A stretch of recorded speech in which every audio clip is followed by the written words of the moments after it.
Hotel में, किसी तीर्थ में जाना तो 5 स्टार होटल में भोजन मत करना, ये हम पहले भी बोले। किसी तीर्थ में जाना तो उस जगह पर लंगर हो रहा हो, लंगर चल रहा हो।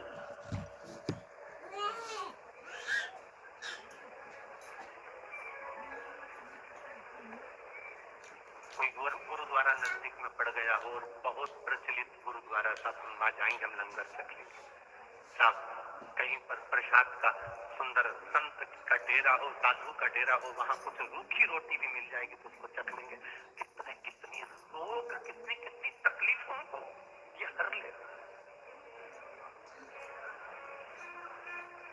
लोग, ये तकलीफें।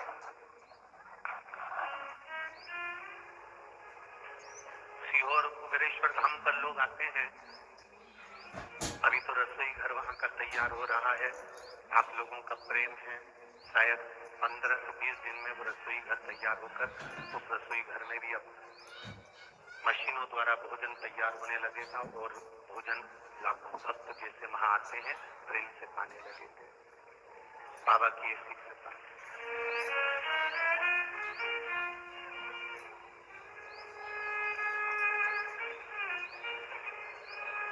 सब ठीक है पूरी तरह बाबा जी। बाबा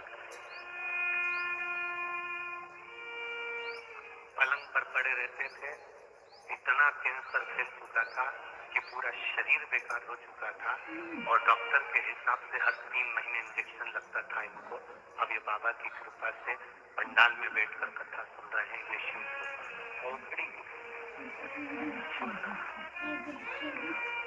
बोल बम का नारा है, सारी समस्या का हल शिव तत्व की प्राप्ति।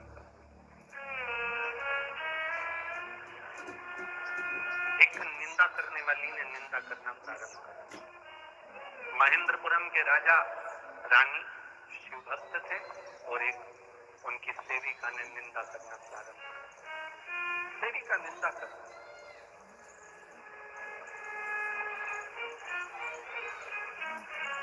गर्भ में बच्चा होना, गर्भ में संतान होना, तो थोड़ा ध्यान रखना कि गलत संगति से दूर रहना। लोग गलत संगति किसको समझते हैं कि सब ये मत खाना, वो मत खाना, ऐसा मत करना, वैसा मत करना। गलत संगति इसको भी कहते हैं कि आप निंदा ना सुने, आप चुगली ना करें, आप, क्योंकि बच्चे में वो असर आ जाता है, बच्चे में वो असर आ जाता है। एक बार हम कहीं कथा करने के लिए गए और कथा करने के लिए गए तो वहां पर एक जजमान, उस समय बहुत पहले की बात है, 15-20 साल पहले की, तो वो जजमान उन्होंने कहा कि गुरुजी आपको हमारे घर आना ही पड़ेगा। अब 20 साल पहले की बात है, तो हम गए उसके यहाँ गए तो उसका एक 9 साल का लड़का, उसकी माँ ने सेब कतर के रखा, केला ला कर रखा, फल ला के रखे, उसका लड़का दौड़ कर आया। हमने तो खाया ही नहीं, उससे पहले वो सब खा लिया। 9-10 साल का लड़का, 9 साल। थोड़ी देर बाद उसकी माँ ने चांदी के गिलास में दूध भर कर रखा। चांदी का गिलास जल्दी गर्म हो जाता है और दूध के कारण और ज्यादा गर्म हो गया।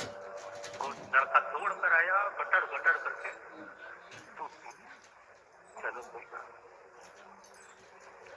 उसकी माँ आंखों में आंसू भरकर हाथ जोड़कर कहने लगी, आपका अपमान हो गया गुरुदेव।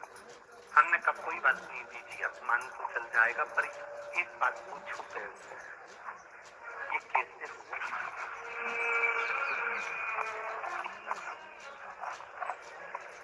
ये अपमान तो चल जाएगा अपनी जगह, पर कोई इतना बता दे ये कैसे हुआ?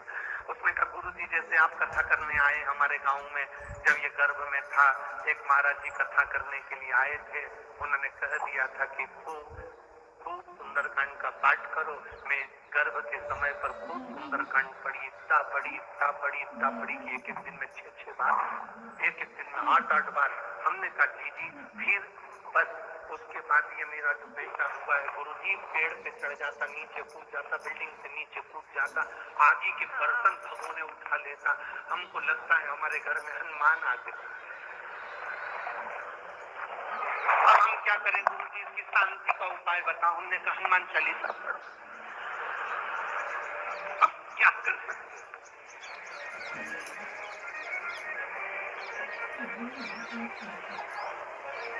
अरे पवन तनय संकट मंगल मूर्ति राम लखन सीता सदैव तो। एक बात बहुत अच्छे से सुनना। अरे तुम्हारी बीपी की गोली है ना, शुगर की गोली है ना, वो डॉक्टर कह देता है सुबेरे शाम एक एक लेना। डॉक्टर 2 गोली का डोज कब देता है? जब तुम्हारा बीपी शुगर ज्यादा ही गड़बड़ हो रहा है। बोलो सही बात है कि गलत है? नहीं तो एक गोली बहुत है। पंडित जी ने ये थोड़ी ना कहा था कि दिन भर 24 घंटे सुंदरकांड पढ़ो। तुमने टेबलेट ज्यादा ले ली, गोली ज्यादा खाई। पंडित जी ने कहा था सुंदरकांड का पाठ करना, पर ऐसा नहीं बोला था कि 24 घंटे पढ़। आज तक इस व्यासपीठ से हमने ये नहीं कहा कि तुम 24 घंटे शिव जी के मंदिर जाके बैठ जाओ। बोला कभी? अपने घर में रहो, खूब बढ़िया भोजन बनाओ, अच्छा व्यापार करो, नौकरी करो, सर्विस करो, अपने शरीर की कैपेसिटी है उससे दुगना कमाओ। हम ये भी नहीं कहते कि तुम तुम्हारा काम छोड़ दो, रिश्ता छोड़ दो। अपने शरीर की जितनी कैपेसिटी से दुगना कमाओ, ज्यादा से ज्यादा कमाओ। पर निवेदन है, कमाने के साथ में जो कमाया है उसका कम से कम 2 अंश अपने शरीर पर खर्च भी करो। जोड़ जोड़ के मर मत जाना, अपने ऊपर खर्च करो। अपने ऊपर, पियोर वाले महाराज को भी मत दो, किसी को मत दो, तुम अपने ऊपर खर्च करो। जो अपने ऊपर खर्च नहीं करता वो बाद में फिर दवाई में खर्च करता।